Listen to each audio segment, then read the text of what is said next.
Hi, my name's Laurie Uzukwu, and I'm one of the office nurses at Care Advantage.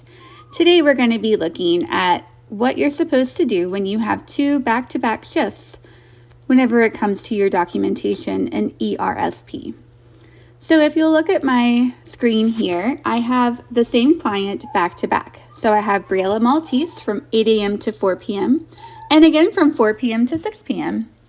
This happens when we have an insurance policy that requires us to bill the shifts differently, or if the client is part insurance and part private pay.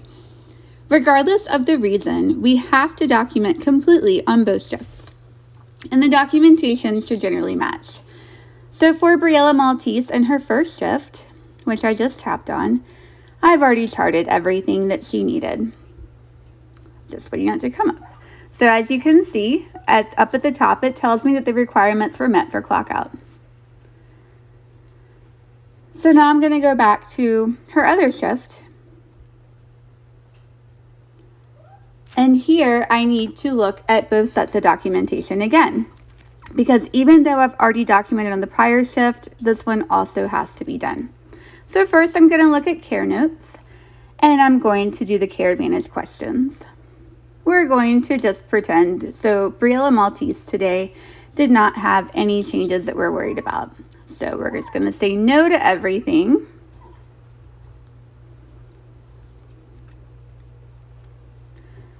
And I'm going to leave my additional comments blank, although if you wanted to write had a great day, that's fine too. I just do a little space to make that work. And now I'm going to save that.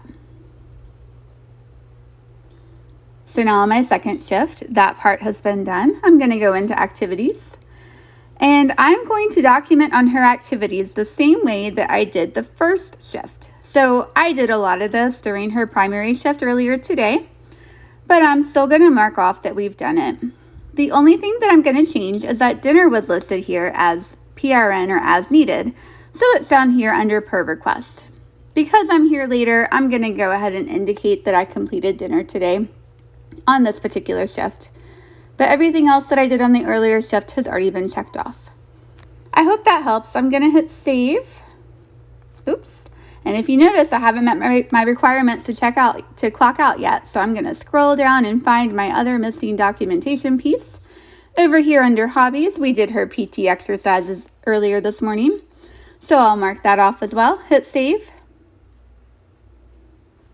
And now I have charted on both sets of documentation that are required for this particular client today. I hope that helps you get your charting done more effectively. It only takes a second, and I know that it can feel redundant to have to do it twice, but keep in mind that this is for insurance purposes, and we want to make sure that we're always following the insurance guidelines and not risk losing benefits for our clients. Thanks. Have a great day.